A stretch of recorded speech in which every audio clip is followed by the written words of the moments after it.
우리 잠깐 같이 기도드리겠습니다.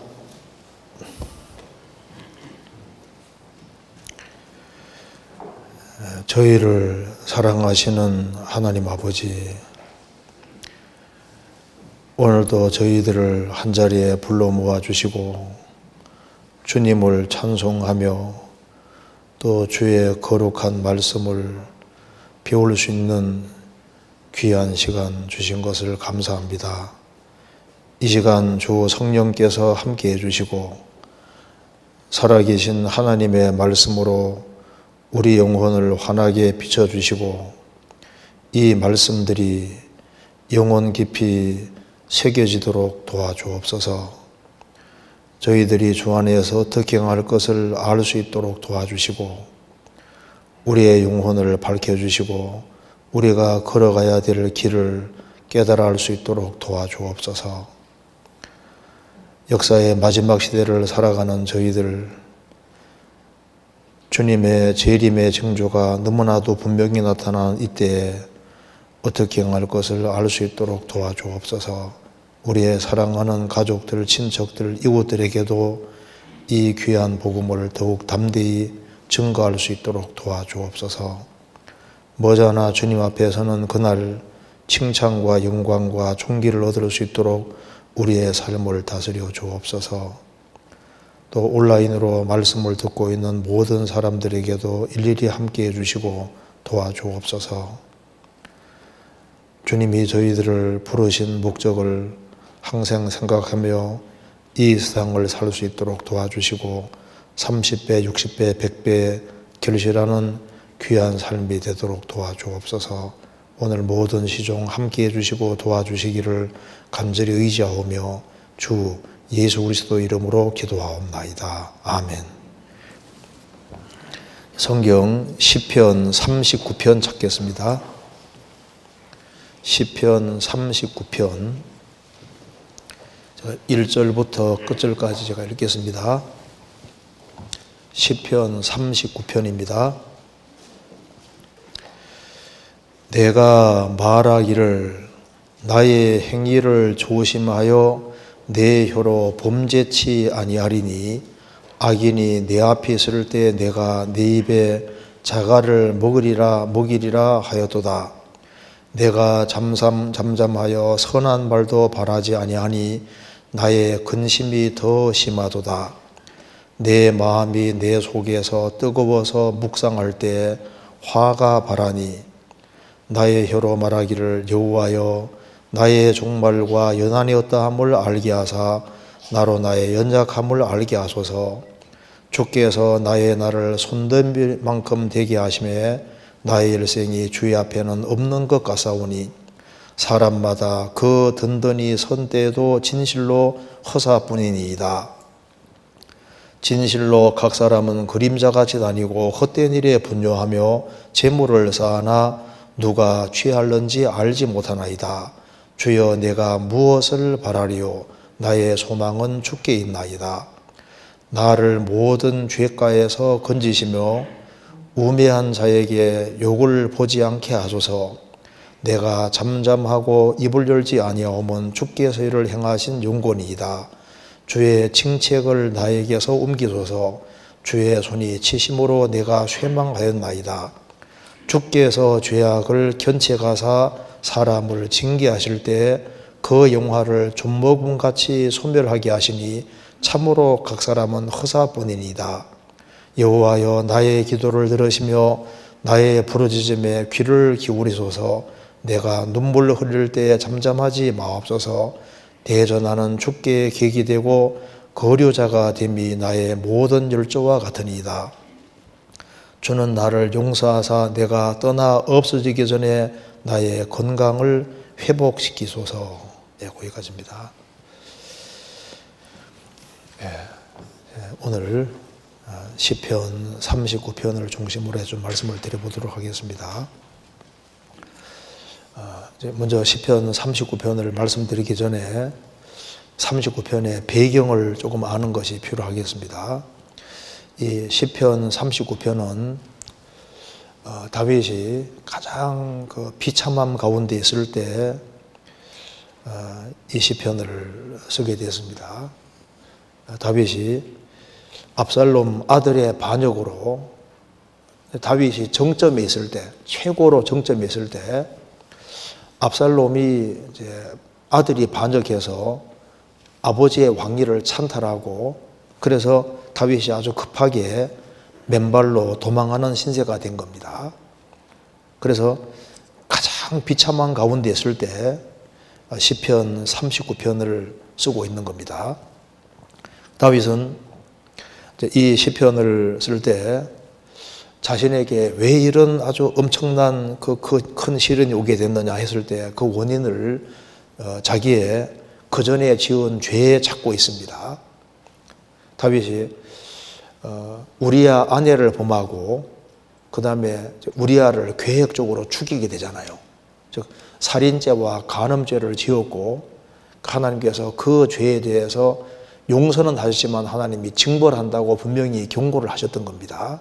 그것이 자기에게 마침내 왔다는 것을 아주 뼈저리게 느끼는 겁니다. 그래서 여기에 시편 39편 8절에 보시면은 먼저 배경부터 잠깐 보시면은 8절에 나를 모든 죄과에서 건지시며 우매한 자에게 욕을 보지 않게 하소서. 나를 모든 죄과에서 건져 주십시오. 다윗이 지금 이렇게 아주 큰 그 고통을 받게 된 원인을 자기가 그전에 지은 죄라는 것을 깊이 생각을 하고 있습니다. 11절에도 주께서 죄악을 견책하사 사람을 징계하실 때 그 영화를 좀먹음같이 소멸하게 하시니 참으로 각 사람은 허사뿐이니이다. 주께서 죄악을 견책하사, 다윗이 하나님 앞에 그 징계하실 때, 사람을 징계하실 때 자기가 징계받고 있다는 것을 느끼고 있는 겁니다. 그리고 39편 13절에도 주는 나를 용서하사 내가 떠나 없어지기 전에 나의 건강을 회복시켜줘서 주님은 나를 용서해 주십시오. 그래서 왜 이런 말을 이렇게 하냐면은 다윗이 살인죄와 간음죄를 짓고 난 이후에 다윗 집안에 어떤 일이 있을 것을 주님 미리 말씀하신 겁니다. 이거 잠깐 접어두시고 사무엘하 12장 찾겠습니다. 사무엘하 12장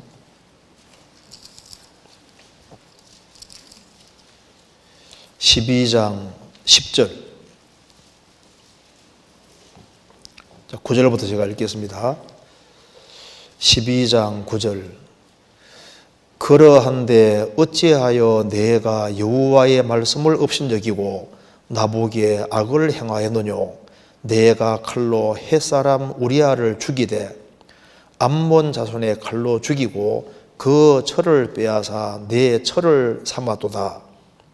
이제 내가 나를 업신여기고 햇사람 우리아의 철을 빼앗아 내 철을 삼았은즉 칼이 내 집에 영영이 떠나지 아니리라 하셨고 여호와께서 또 이처럼 이르시기를 내가 내 집에 재화를 일으키고 내가 내 처들을 가져 내 눈앞에서 다른 사람에게 주리니 그 사람이 내 처들로 더불어 백주에 동침하리라.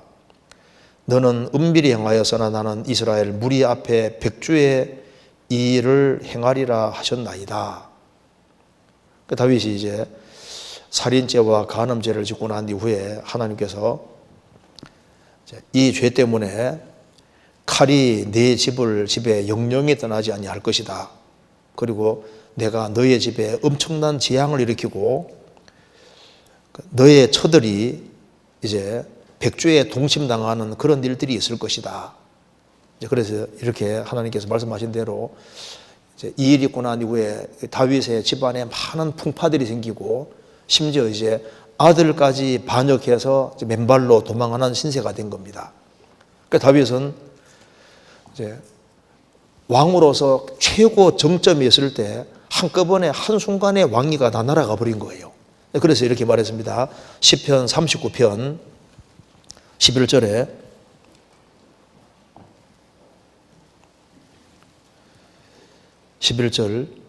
주께서 죄악을 견책하사 사람을 징계하실 때 그 영광을 좀먹음같이 소멸하게 하시니 참으로 각 사람은 허사뿐이니이다. 다윗은 최고 영광의 정점을 찍고 있었는데 그 영화를 좀먹음같이 소멸하게 하시니 왕위가 하루아침에 없어져 버린 거예요.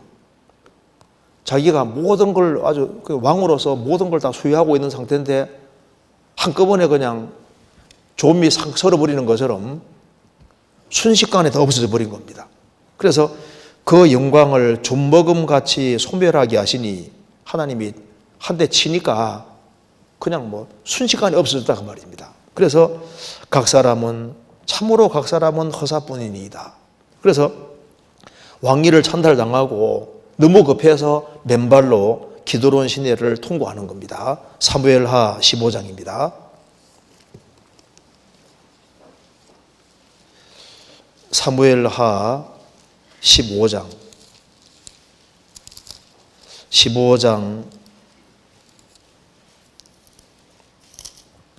30절.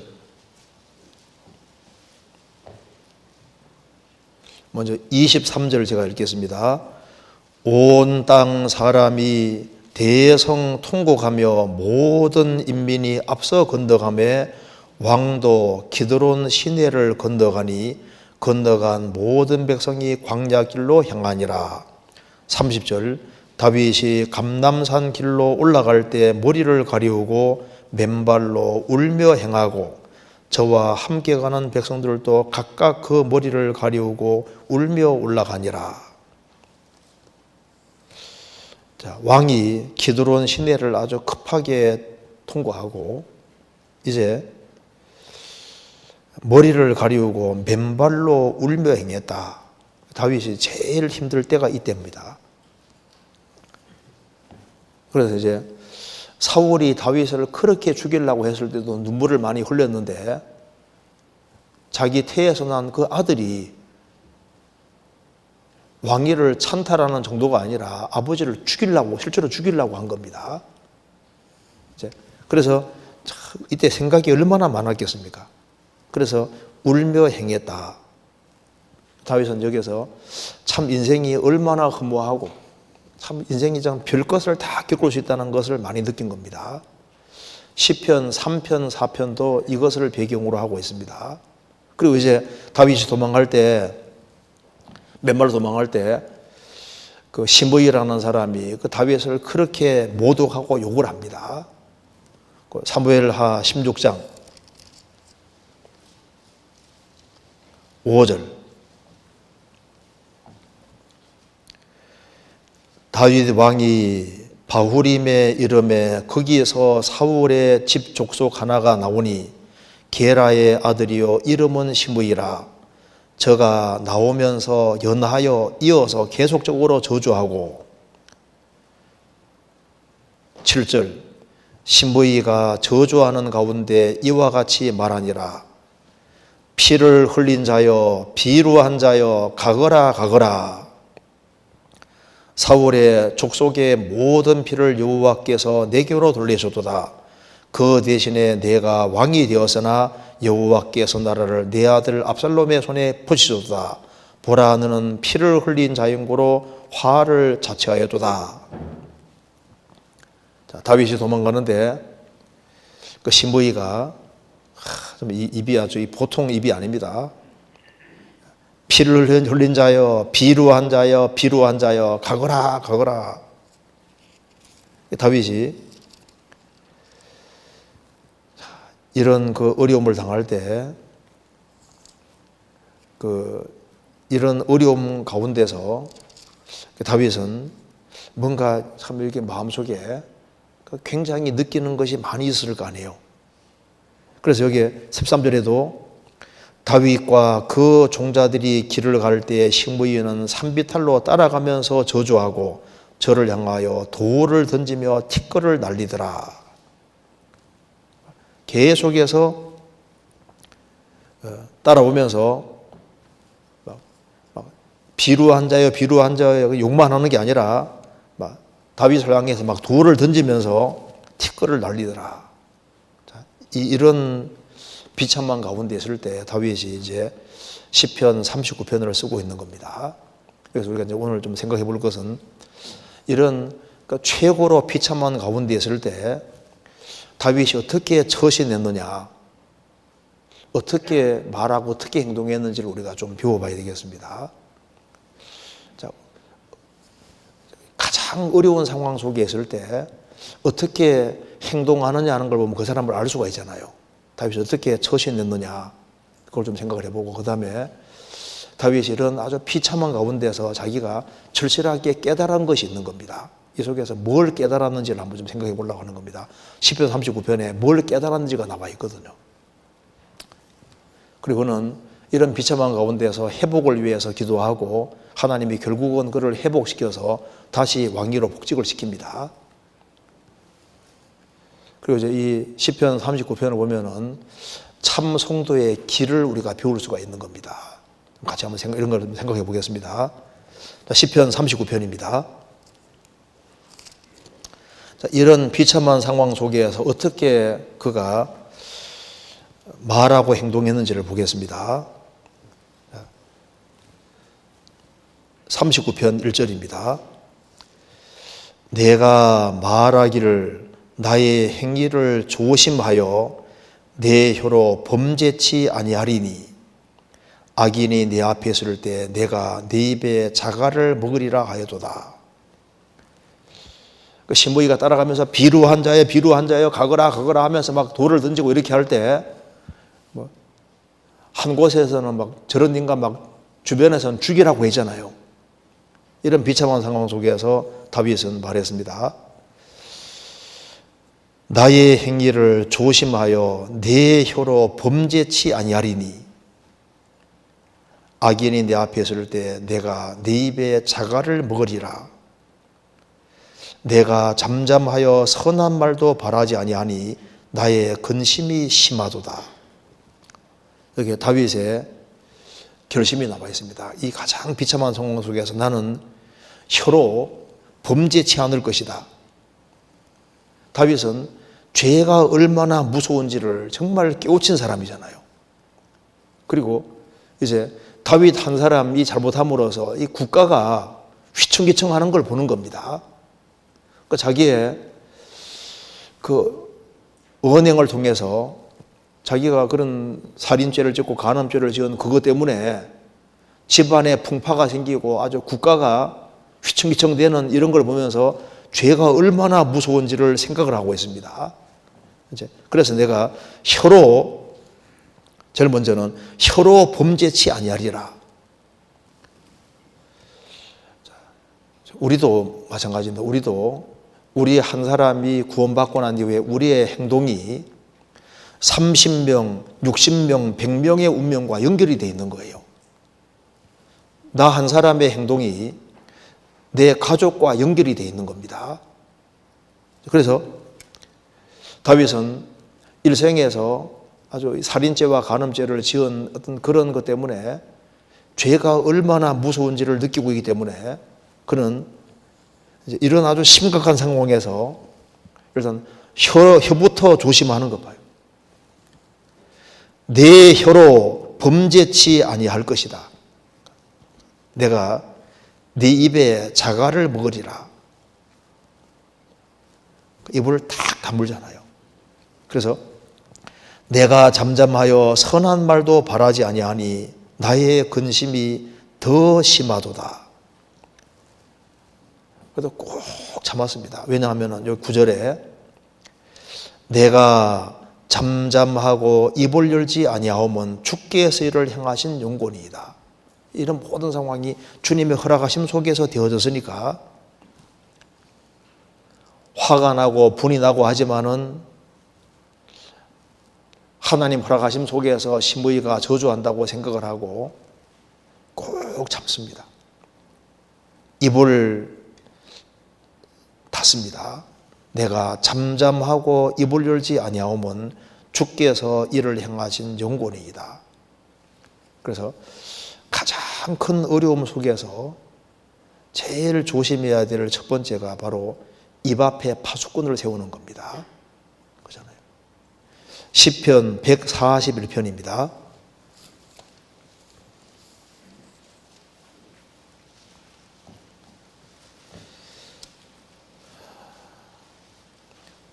(141편) 7절입니다.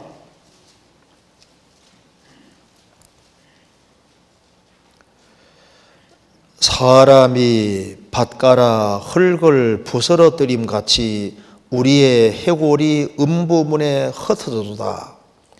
사람이 밭가라 흙을 부스러뜨림 같이 우리의 해골이 음부문에 흩어져도다. 무슨 말입니까? 우리는 산송장이다 그 말입니다. 살아있지만은 죽은 자와 방불한 상태가 되고 음부문에 흩어져도다. 죽은 자와 똑같은 완전히 깔아 뭉개물 당한 거예요.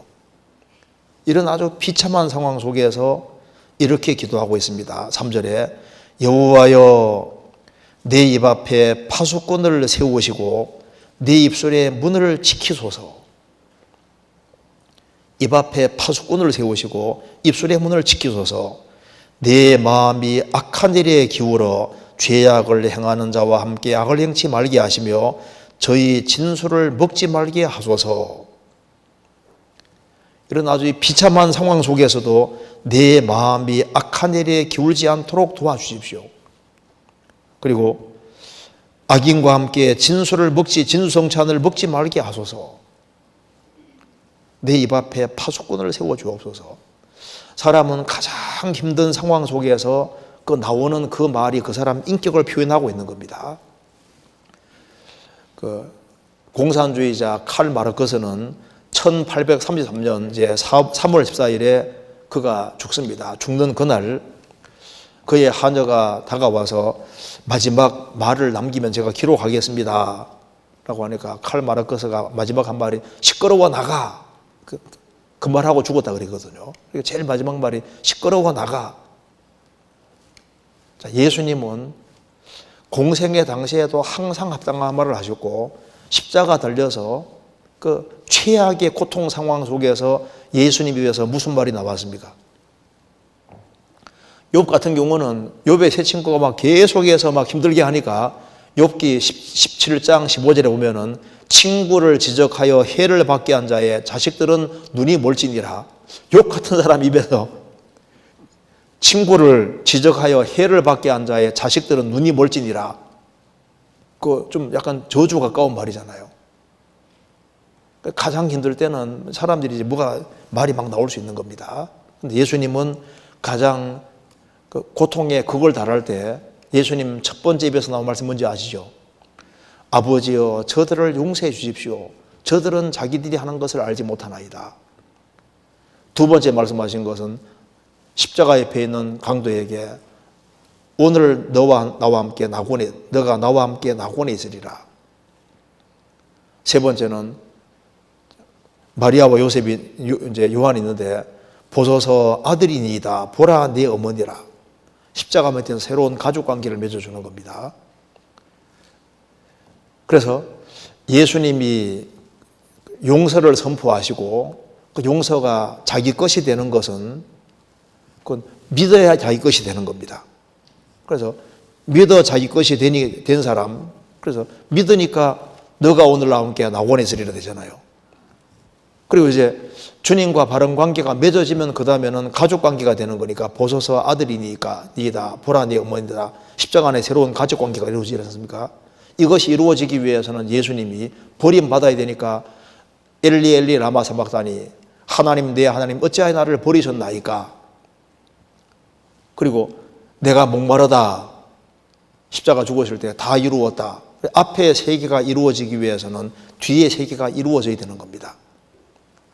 우리에게 용서가 선포되고 용서가 그 사람 것이 되고 새로운 가족 관계가 이루어지기 위해서는 예수님이 버림받아야 되고 우리 대신 목말라야 되고 우리 대신 죽으심으로 다 이루셔야 되는 겁니다.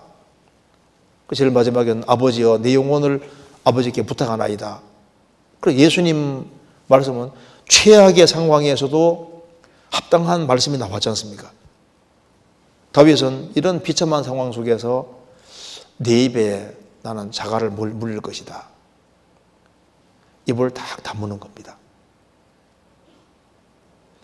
그리고 이제 시편 39편 또 이렇게 합니다.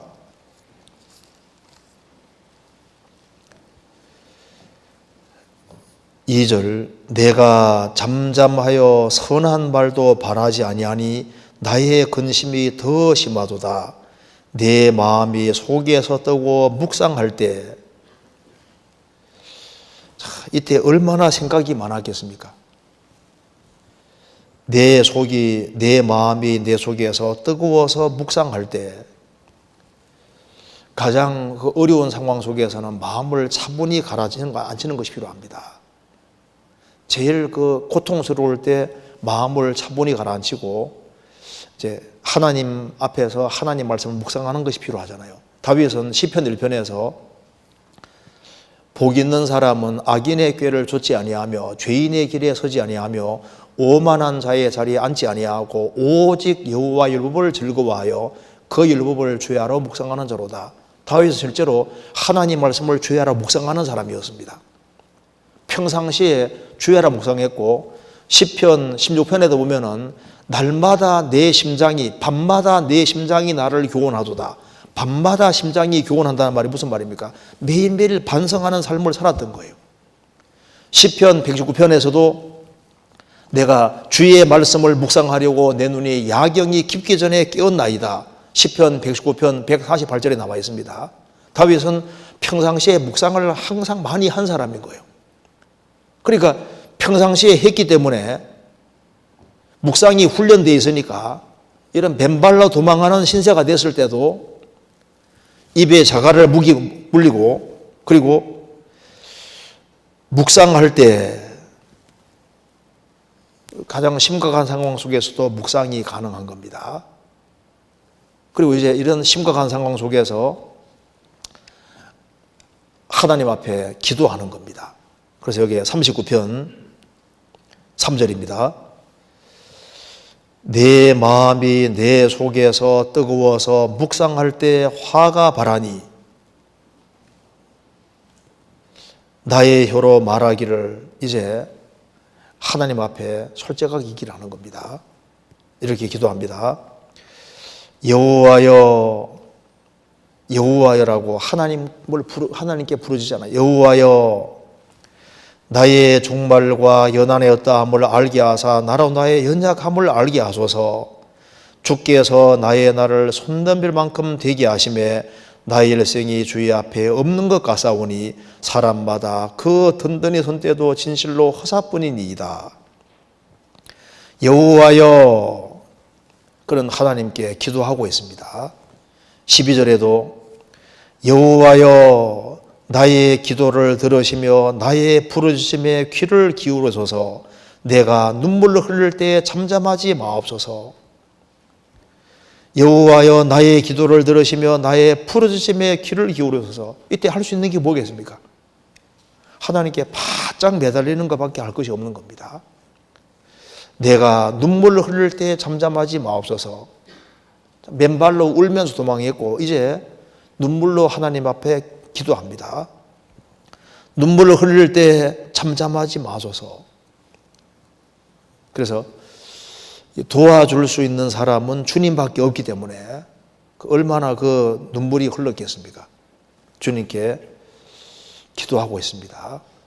그리고 이런 비참한 상황 속에서 자기의 신앙을 고백하고 있습니다. 6절입니다.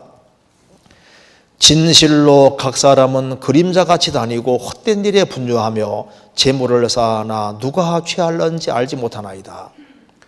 주여 내가 무엇을 바라리요 나의 소망은 주께 있나이다.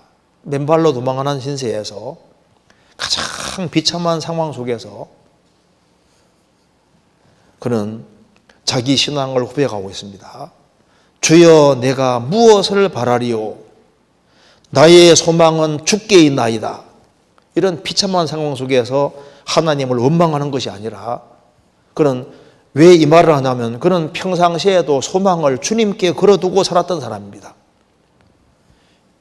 이런 것이 다 자기가 소유한 모든 게 다 날아갔지만은 그는 말합니다. 내가 무엇을 바라리요 나의 소망은 주께 있습니다. 그는 소망을 하나님께 두고 살고 있다는 것을 확실하게 고백을 합니다. 그 앞에 시편 17편입니다. 17편 14절.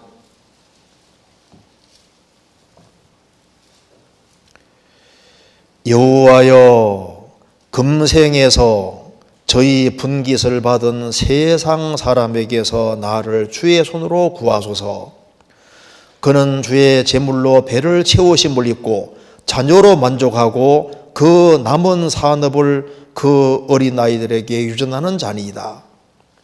여호와여, 금생 이 세상에서 저희 몫을 받은 세상 사람에게서 나를 주의 손으로 구별시켜 주십시오. 그는 불신자들은 주의 제물로 배를 채우심을 입고 자녀로 만족하고 그 남은 재산을 그 어린아이들에게 넘겨주는 그 재미로 산다는 겁니다. 세상 사람들은 돈을 최대한 많이 벌어서 배를 채우심을 입고 편안하게 잘 먹고 잘 살고 자녀 많이 낳아 자녀가 잘 자라고 최대한 많이 벌어서 자식 고생 덜 시키는 그 재미 가지고 산다 그 말입니다. 그런 사람에게서 나를 구별시켜 주십시오. 15절. 나는 의로운 중에 주의 얼굴을 보리니 깨를 때에 주의 형상으로 만족하리이다. 자, 다윗의 만족과 세상 사람의 만족이 다릅니다. 나는 누가 뭐라 하더라도 의로운 중에 살면서 주의 얼굴을 보리니 깨를 때 부활할 때 주의 형상으로 만족하리이다. 그는 영원한 것을 바랐던 사람입니다. 그는 여호와를 자기의 목자로 삼았고 나의 평생의 선하심과 인자하심이 정녕 나를 따르리니 내가 여호와의 집에 영원히 거하리로다. 그는 세상에 살면서 평상시에도 이것도 주께 드리고 이것도 주께 드리고 계속해 주님께 드리는 삶을 하고 하늘에다가 계속 쌓아왔던 사람인 거예요. 그렇기 때문에 모든 게 다 날아갔을 때 주님, 나는 세상 것을 바라는 사람이 아니었습니다. 나의 소망은 주께 있나이다. 이렇게 고백을 하는 겁니다. 그러면 이런 힘이 어디서 나왔을까요? 이런 은행의 힘이 어디서 나왔을까요? 시편 39편입니다. 39편 9절.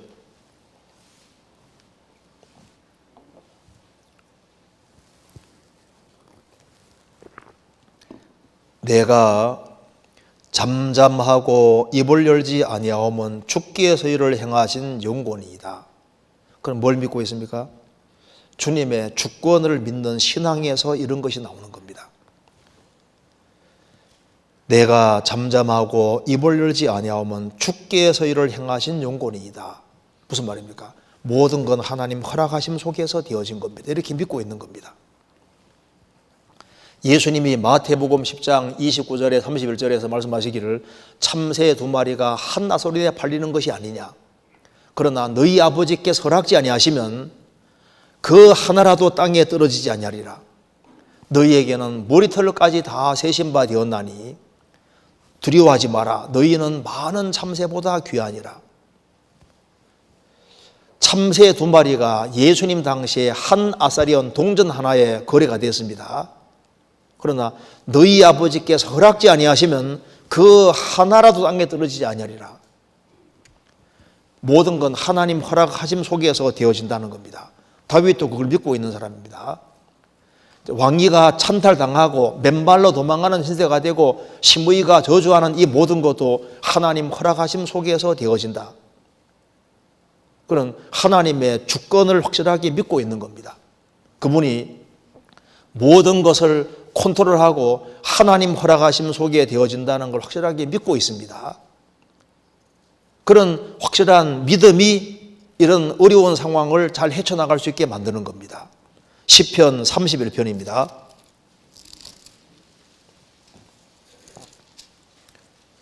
(31편)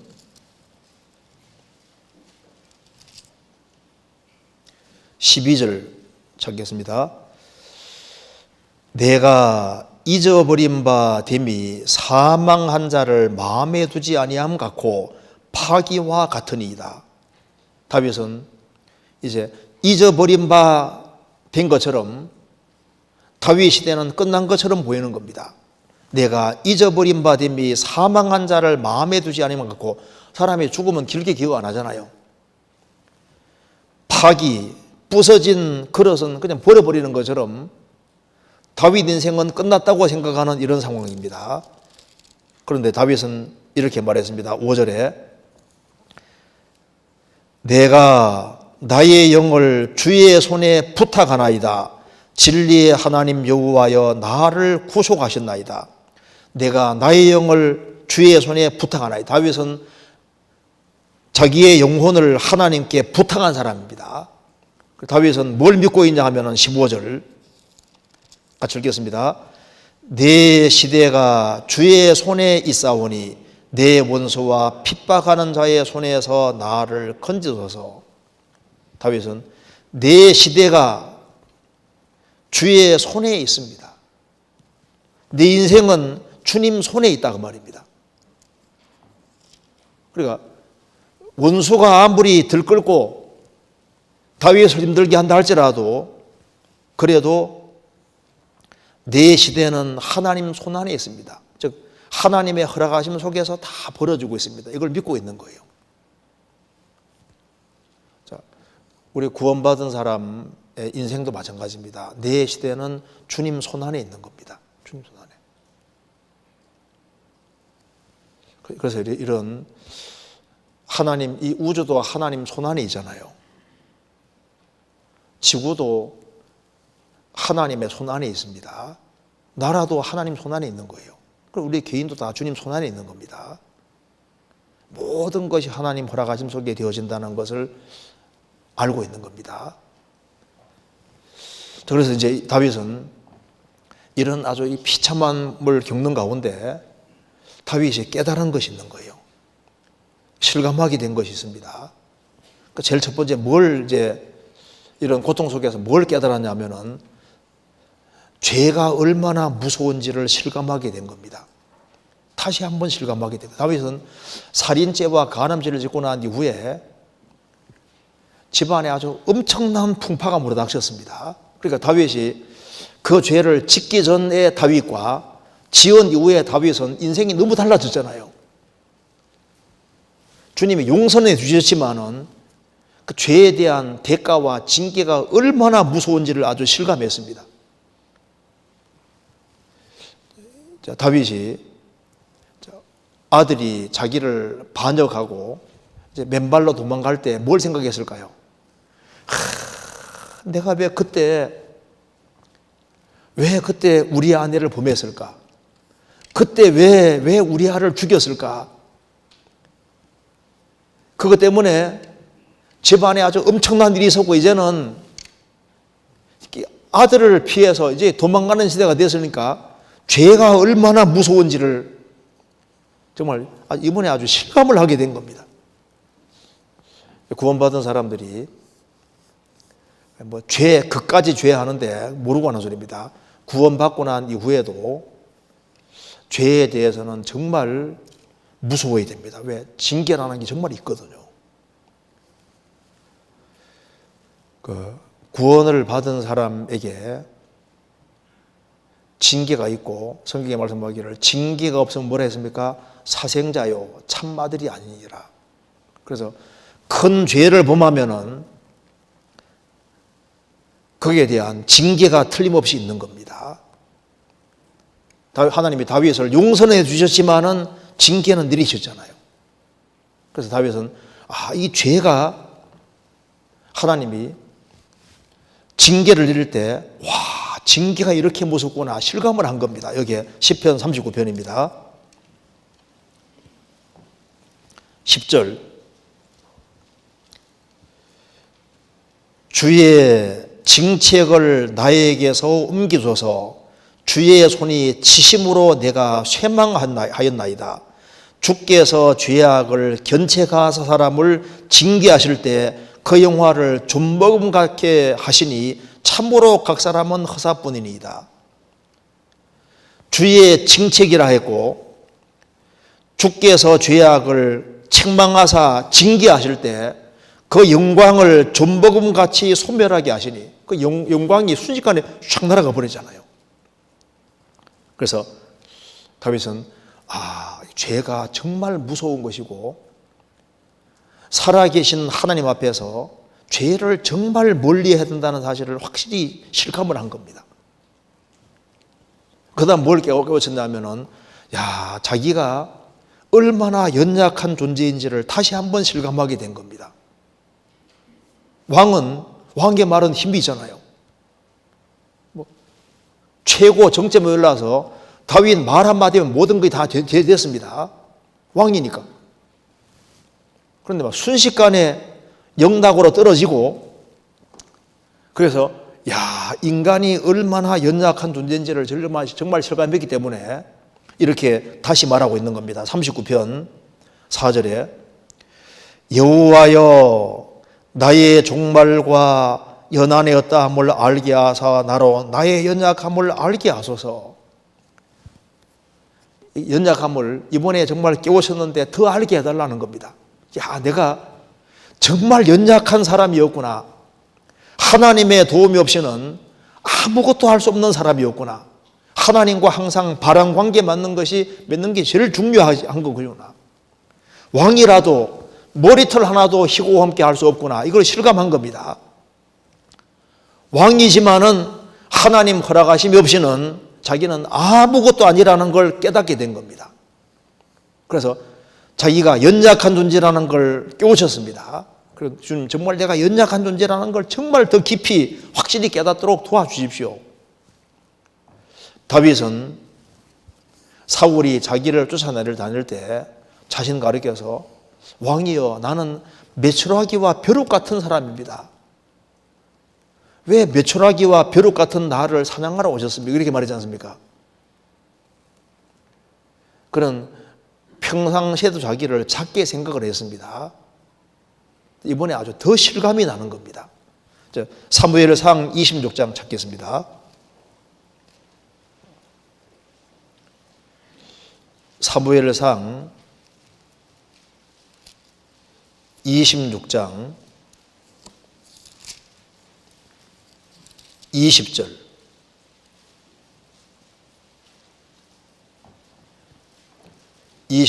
20절. 그런즉 청컨대 여호와 앞에서 이 먼 이곳에 이제 나의 피로 땅에 흐르지 말게 하옵소서. 이는 산에서 메추라기를 사냥하는 자와 같이 이스라엘 왕이 한 벼룩을 수색하러 나오셨음이니이다. 이스라엘 왕이 이 산에서 메추라기 하나 사냥하러 온 것과 같아. 벼룩을 수색하러 나온 자와 같아. 이게 이스라엘 왕이 할 일이냐 그 말입니다. 나는 메추라기 같고 벼룩 같은 존재다 그 말입니다. 나 같은 하찮은 존재를 위해서 그렇게 군대를 동원시키고 할 이유가 뭐가 있냐 그 말입니다. 다윗은 실제로 자신을 아주 작게 생각을 하고 있습니다. 시편 62편에 다윗은 말하기를 넘어지는 담과 흔들리는 울타리 같은 사람이라고 했습니다. 나는 넘어지는 담과 같고 흔들리는 울타리 같아. 자기는 하나님의 도움 없이는 못 사는 사람이라는 걸 느끼고 있는 사람입니다. 그런데 이번에 다시 한번 아주 실감을 한 겁니다. 사람은 정말 연약한 존재구나. 많은 사람들이 자기 주먹을 믿고 자신이 아주 굉장한 존재인 걸 생각하는데 암턱 걸리면 꼼짝 못 하잖아요. 그러니까 사람은 연약하고 순식간에 불거져도 될 수 있고 인생이 그렇게 연약한데 자기는 인생뿐이라는 걸 알아야 되는데 머리털 하나도 희고음께 못하는 인생인데 다윗이 왕위에 있을 때 자기가 연약한 존재라는 걸 덜 생각했던 것 같아요. 맨발로 도망가는 시대가 되니까 내가 정말 연약한 존재구나. 무능한 존재구나. 왕이라도 하나님이 안 도와주시면 아무것도 아니더라 그 말입니다. 그 실감을 한 거예요. 또 한 가지 뭘 느꼈냐면은 다윗은 맨발로 도망가는 신세가 되는 가운데 인간이라는 것이 뭔지를 아는 겁니다. 인간은 믿을 수가 없는 존재구나. 전부 다 다윗이 존경받는 왕으로 있고 다 다윗 편인 줄 알았는데 압살롬 반역을 하니까 그렇게 많은 사람이 다윗을 대적하고 죽이려고 하는 걸 보고서 자기 자식도 다윗의 가장 절친한 친구 아히도벨도 다윗을 반대하고 다윗과 함께한 사람들을 전부 다 몰살시킬 계획을 세우잖아요. 하나님이 안 도와주면 다 죽는 겁니다. 그래서 다윗이 다윗을 많은 사람 등도는 걸 통해서 인간이라는 것이 얼마나 믿을 수 없는 존재인지를 실감을 한 겁니다. 시편 3편입니다.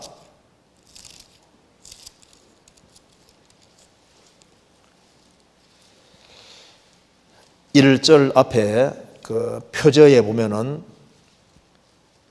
다윗이 그 아들 압살롬을 피할 때 지은 시입니다. 여호와여, 나의 대적이 어찌 그리 많은지요. 일어나 나를 치는 자가 많소이다.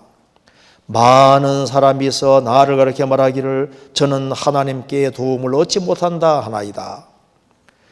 여호와여, 나의 대적이 어찌 그리 많은지요. 다윗을 신뢰하고 다윗을 아주 존경하고 존중하고 다윗이 어떻게 살아왔는지를 백성들이 알고 있잖아요. 그런데 순식간에 다윗에게 등을 돌리는 걸 보고서 인간이라는 게 이런 것이구나. 정말 인간은 믿을 만한 것이 못 되구나. 이런 걸 아주 실감하게 되는 겁니다. 인생이 아담 자손은 참 너무 신뢰할 만한 그런 존재가 아니라는 걸 빨리 깨우쳐야 됩니다. 시편 146편입니다.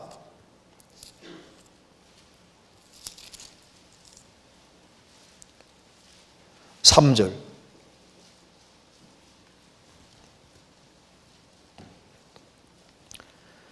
방백들을 의지하지 말며 도울 힘이 없는 인생도 의지하지 말지니 그 호흡이 끊어지면 흙으로 돌아가서 당길에 그 동무가 소멸하리로다. 야곱의 하나님으로 자기 도움을 삼으며 여호와 자기 하나님에게 그 소망을 두는 자는 복이도다. 여호와는 천지와 바다와 그 중에 만물을 지으시며 영원히 진실함을 지키시며 방백들을 정권 잡은 자들을 의지하지 말며 도울 힘이 없는 인생도 의지하지 말지니 인생은 도울 힘이 없는 인생입니다. 날 도와줄 것처럼 큰 소리 쳐도 그 사람 딱 죽으면은 그 사람 도움은 끝나버리는 거예요. 그 호흡이 끊어지면 육체는 흙으로 돌아가고 당일에 그 별별 계획이 다 없어진다 그 말입니다. 그러니 인생 의지하지 마라. 그래서 야곱의 하나님으로 자기의 도움을 삼으며 여호와 자기의 하나님에게 그 소망을 두는 자는 복이도다. 왜 하나님을 기대해야 되냐 하면은 여호와는 천지를 지으신 분이고 저 넓은 바다를 만드신 분이고 그 중에 만물을 다 지으신 분이고 영원히 진실함을 지키시며 하나님만 진실하신 분입니다. 로마서 3장에 말씀하시기를 사람은 다 거짓되되 오직 하나님은 참되시되 알지어다. 사람은 다 거짓됩니다. 사람이 가장 비참한 가운데 떨어지면은 인간은 믿을 만한 게 못 되는구나. 욥도 재산 날아가고 10명의 자녀가 죽고 몸 전체가 병들 때 자기 아내도 뭐라 했습니까? 자기 가장 가까운 아내도 당신이 그래도 순전함을 지키느냐? 하나님 욕하고 죽으라 이렇게 말하잖아요. 가장 절친한 친구 3명도 찾아와서 욥을 계속 공격하는 것 봐요. 사람은 아담 자손입니다. 다윗은 이런 비참함 속에서 그걸 느끼고 있는 거예요. 그리고 다윗은 그 다음 이 속에서 나는 정말 인생은 정말 낙원의 길이구나 하는 걸 실감을 한 겁니다. 성경 시편 39편입니다.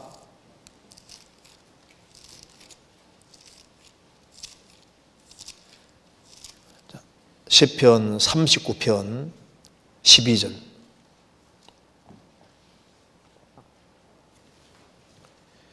여호와여 나의 기도를 들으시며 나의 부르짖음에 귀를 기울여소서. 내가 눈물을 흘릴 때 잠잠하지 마옵소서. 대전하는 주께 객이 되고 손님이 되고 거류자가 됨이 나의 모든 열조와 같으니이다. 쉽게 말해서 나그네 인생이다. 나그네. 이제 왕궁에 있다가 순식간에 맨발로 도망해서 광야에 들어와 있잖아요. 그래서 아주 그 왕궁에서 아주 든든히 이젠 좀 먹고 살만하다. 이제는 안정되게 살겠다. 순식간에 왕이 날아가고 도망가는 시대가 되었으니까 인생은 정말 잠깐 거쳐가는 나그네구나. 이것을 아주 실감하게 되는 겁니다. 다윗은 물론 왕궁에 있을 때도 여전히 자기를 나그네라고 생각을 하고 살았습니다. 시편 119편 찾겠습니다.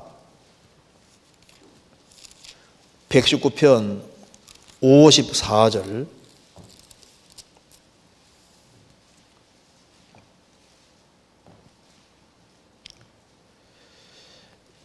나의 나그네 된 집에서 주의 율례가 나의 노래가 되었나이다. 자, 다윗은 나의 나그네 된 집에서, 그는 집에 살고 있지만 여전히 나그네로 자신을 인식하고 있습니다. 왕궁에 있을 때도 여전히 나그네라고 생각하고 살았습니다. 이제 왕위를 찬탈당하고 맨발로 도망가는 신세가 됐으니까 정말 나그네라는 사실을 다시 한 번 더 실감하게 되는 겁니다. 그래서 나는 주께 객이 되고 거류자됨이 나의 모든 열조와 같으니이다. 아브라함, 이삭, 야곱도 다 자기를 나그네라고 생각하고 평생 텐트에 살았잖아요. 자신도 나는 정말 나그네구나. 내가 왕으로 있어도 여전히 나그네고 항상 주님 앞에서는 나그네 인생으로 살고 있다는 사실을 아주 실감을 확실하게 하고 있습니다. 사람이 너무나도 큰 고통과 어려움 속에 딱 처하면은 인생길은 나그네라는 걸 실감하게 되는 겁니다. 하나님께서 에집트의 장자들을 죽였다는 거 아시죠? 에집트의 장자들을 죽인 건, 장자는 상속자입니다. 애굽은 세상 가르치고 있습니다. 그래서 이 세상이 자기의 영구 정착제로 생각하는 사람, 그 사람이 심판받을 것을 미리 보여주신 거예요. 이 세상이 전부라고 생각하고 세상 것에 붙잡혀서 세상에 소망 두고 살아가는 모든 사람들, 즉 이 세상을 영구 정착제라고 생각하는, 최종 목적제라고 생각하는 모든 사람은 한 명도 빠짐없이 다 심판받을 것을 보여주시는 겁니다. 그런데 이스라엘의 장자들은 애굽에는 소망이 없어요. 6월절 날 허리에 띠를 띠고 발에 신을 신고 지팡이를 잡고 급히 먹었잖아요. 나그네 행장입니다. 그들은 출애굽을 해서 광야 통과해서 가나안 땅으로 가는 사람입니다. 즉 가나안 땅을 소망하는 사람들이 이스라엘의 장자인 거예요. 많은 사람들이 이 세상이 정착제라고 생각합니다. 여기가 최종 목적지라고 생각하고 땅에다가 딱 붙이고 생을 살고 있는 거예요. 다윗은 알았습니다. 다윗은 평상시에도 나는 열조와 같이 참 이 세상은 잠깐 지나가는 곳이다. 최종 목적지는 천국이라는 걸 알고 있는 사람입니다. 그는 이제 집에 살 때도 스스로를 가리켜서 나그네라고 했고, 지금 맨발로 도망가는 신세가 됐을 때도 여전히 하나님 앞에 나그네라고 생각하잖아요. 그리고 모든 사람 앞에서 공개적으로 자기는 나그네라고 분명히 얘기를 했습니다. 역대상 29장.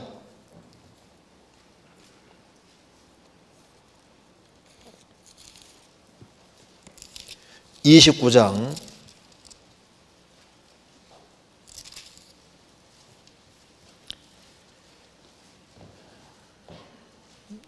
14절 654페이지입니다. 나와 나의 백성이 무엇이 간비처럼 즐거운 마음으로 들을 힘이 섰나이까. 모든 것이 주께로 말미암아 싸우니 우리가 주의 손에서 받은 것으로 주께 드렸을 뿐이니이다. 주 앞에서는 우리가 우리 열조와 다름이 없이 나그네와 우고한 자라. 세상에 있는 날이 그림자 같아서 머무름이 없나이다. 우리의 하나님 여호와여, 우리가 주의 거룩한 이름을 위하여 전을 건축하려고 미리 저축한 이 모든 물건이 다 주의 손에서 왔사오니 다 주의 것이니이다. 솔로몬 성전을 건축하기 위해서 다윗은 은금 앞에서 1만 달란트니까 아마 사람으로서는 아마 최고 많이 헌금한 사람 중에 대표가 다윗일 겁니다. 다윗은 전쟁에서 최대한 많이 모아서 하나님께 드렸습니다. 왜 전부 다 하나님께 자꾸 드리는 길을 택했냐 하면은 다윗은 이렇게 말했습니다. 주 앞에서는 우리가 우리 열조와 다름이 없이 나그네와 우고한 자라. 이상한 잠깐 지나가는 곳이고 최종 목적지가 아니라는 겁니다. 그래서 나그네 인생이라는 사실을 다시 한번 실감을 하게 되는 거예요. 베드로전서 1장에서도 베드로 사도가 글을 쓰면서 구원받은 사람을 흩어진 나그네라고, 베드로전서 2장 11절에도 사랑하는 자들아 나그네와 행인 같은 너희를 고나노니 너희 영혼을 거스려 싸우는 육체의 정욕을 제어하라. 나그네와 행인 같은 너희라고 했지 않습니까? 우리는 나그네입니다. 나그네. 그래서 그 나그네는 정착민하고 다르잖아요. 그래서 소인들은 목적지가 있는 나그네입니다. 다윗도 지금 이 세상은 잠깐 거쳐가는 것이고 이제 이 세상 통과하면은 천국에 들어간다는 걸 알고 있는 사람인 거예요. 그래서 나그네이기 때문에 이 세상은 잠깐 거쳐가는 곳이라는 걸 아니까 세상 것에 초연할 수 있는 겁니다. 그렇잖아요. 나그네 특징은 초연함이 특징인 겁니다. 왜? 지나가는 곳이니까. 그래서 구원받은 사람은 다윗처럼 나도 나그네다. 그래서 막 이 세상에서 아주 막 오래 살 것처럼 그렇게 생각하면 안 됩니다. 우리는 이 세상을 잠깐 지나가는 거예요. 다윗은 그걸 느끼는 겁니다. 그리고 또 한 가지는 인생이 얼마나 허무한지를 아주 실감을 하는 거예요. 그렇게 자기가 결국은 다윗이 노력해서 하나님의 도우심으로 왕까지 되지 않습니까? 근데 이게 한꺼번에 탁 날아가는 걸 보고서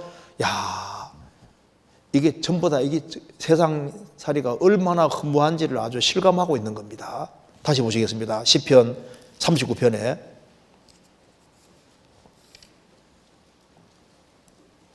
5절 주께서 나의 날을 손넓이만큼 되게 하심에 나의 일생이 주의 앞에는 없는 것 같사오니 사람마다 그 든든히 선 때에도 진실로 사뿐입니다. 그 든든히 선 때에도 든든히 서잖아요. 왕이다, 왕. 그렇게 10년 이상 다윗이 사울 피해서 도망다니면서 고통받다가 이제 왕이 돼서 왕궁에서 아주 편안하게 좀 누리고 살 수 있는 상황이 됐잖아요. 든든히 서 있다 그 말입니다. 든든히 서 있는 상황인데도 주님이 한번 딱 허락하시니까 순식간에 샥 날아가니까 그 든든히 선 때도 진실로 허사뿐이니이다. 이 세상살이가 얼마나 허무한지를 느끼는 거예요.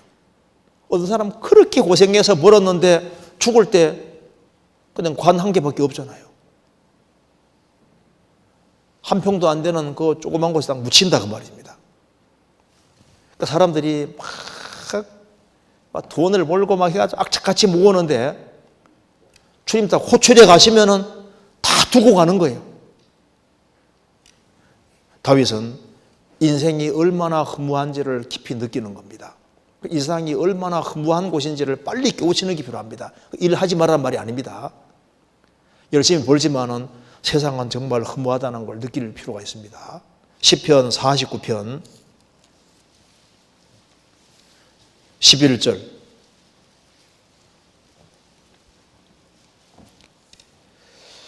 저희의 속 생각에 그 집이 영령이 있고 그 거처가 대대에 미치리라 하여 그 전지를 자기 이름으로 칭하도다.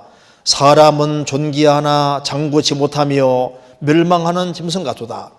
사람 속 생각에 자기 집이 영령이 있고 자기가 거하는 곳이 대대에 미치리라 하여 그 밭과 소지를 자기 이름으로 칭하도다. 이건 내 거다, 내 거다고 말한다 그 말입니다. 사람은 존귀하나 장구치 못하며 정말 내 것이 되려면 내가 길게 살아야 되는데 길게 살아도 100년도 안 되는 거니까 내 것이라 할 수 있는 것이 너냐? 이 빌딩은 내 것이고 이 밭은 내 것이고 이 땅은 내 것이라고 하고 이 집은 내 것이라고 이름 붙이는데 사람은 존귀하지만 장구치 못하면 이 세상에 오래 못 산다 그 말입니다. 멸망하는 짐승같이 죽으니까 정말 너의 것이라고 할 만한 것이 너냐? 16절 사람이 치부하여 그 집 영광이 더할 때 너는 두려워 말지어다.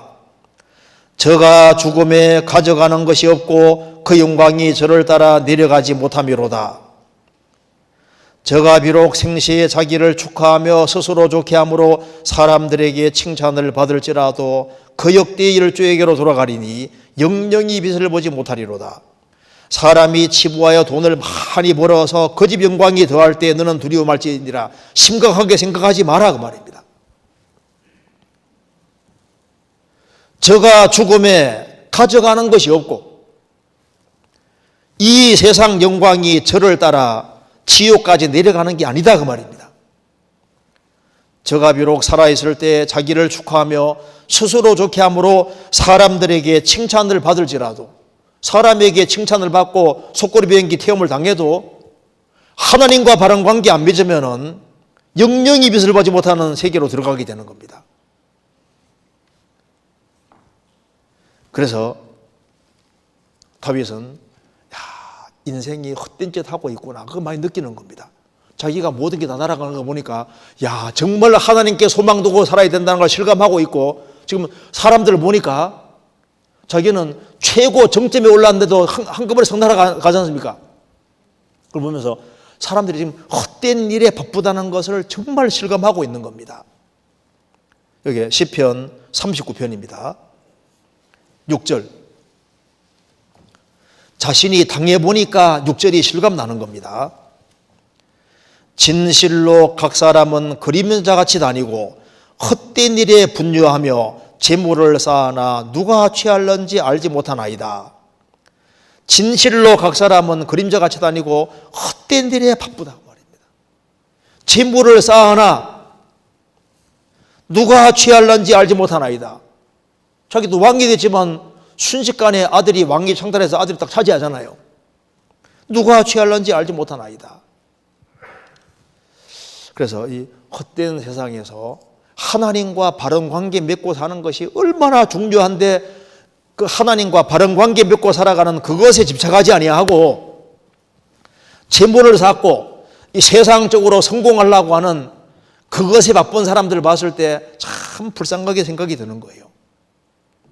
그래서 다윗은 말합니다.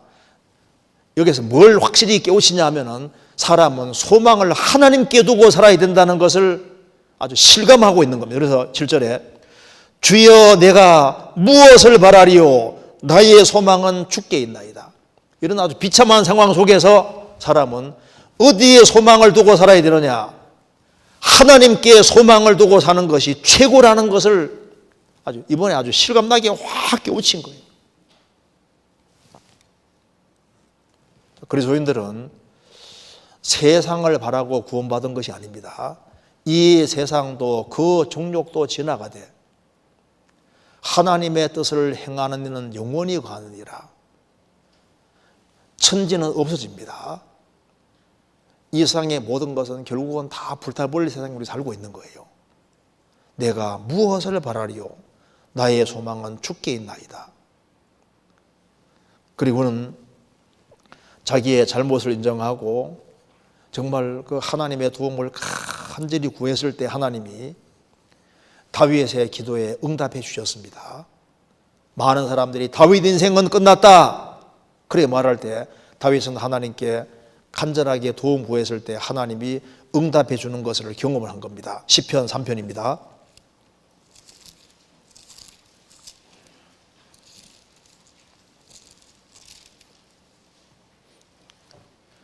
2절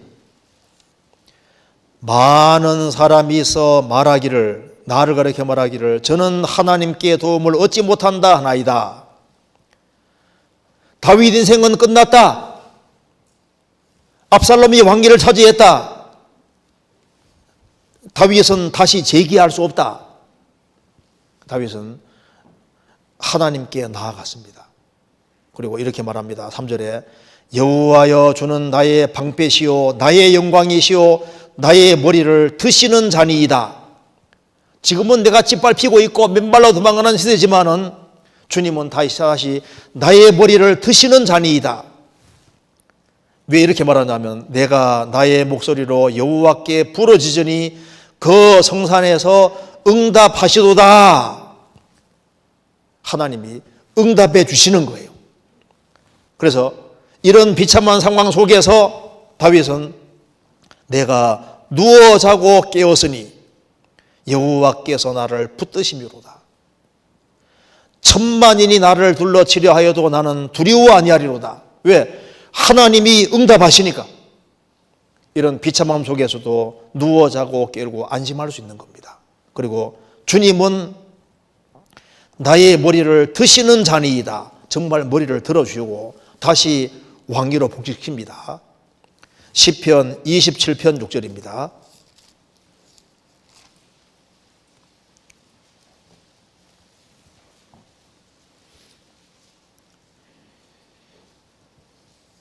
이제 내 머리가 나를 두른 내 원수 위에 들리리니 내가 그 장막에서 즐거운 제사를 드리겠고 노래하여 여호와를 찬송하리로다. 이제 내 머리가 나를 두른 내 원수 위에 들릴 것이다. 주님께서 머리를 들어주시고 그를 완전히 회복시켜 주셨습니다. 이 다윗 당대에 참 다윗을 몰라봤다는 게 참 놀랍습니다. 압살롬의 반역에 가담하고 다윗을 대적하는 사람들은 이 당대에 다윗이 제일 중요한 사람이란 걸 모르잖아요. 우리 시대의 사람들도 제일 중요하신 분이 바로 예수님인데 예수님을 몰라보는 거예요. 다윗 당시에는 다윗이 기름 부음 받은 자이기 때문에 다윗을 알아보는 게 총명입니다. 예수님이 누군지를 아는 것이 정말 총명인 거예요.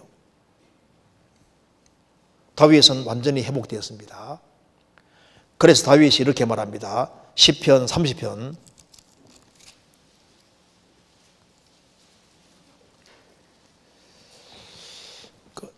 7절에 보시겠습니다. 7절에 6절부터 제가 읽겠습니다. 내가 형통할 때 말하기를 영영이 동치 아니하리라 하였도다. 여호와께서 주의 은혜로 내 산을 굳게 세우셨더니 주의 얼굴을 가리우심에 내가 근심하였나이다. 이게 지금 다윗이 형통할 때 이제 왕이 된 겁니다. 말하기를 내가 영영이 동치 아니하리라 이렇게 말했었다 그 말입니다. 그래서 여호와께서 주의 은혜로 내 산을 굳게 세우셨더니 그 내 산을 굳게 세웠다는 이 내 산이 뭘 말하냐면은 다윗 왕국을 말하고 있는 겁니다. 이걸 잠깐 접고 예레미야 51장 찾겠습니다.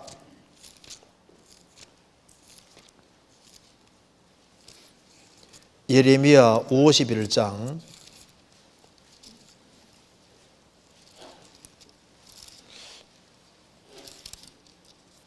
25절.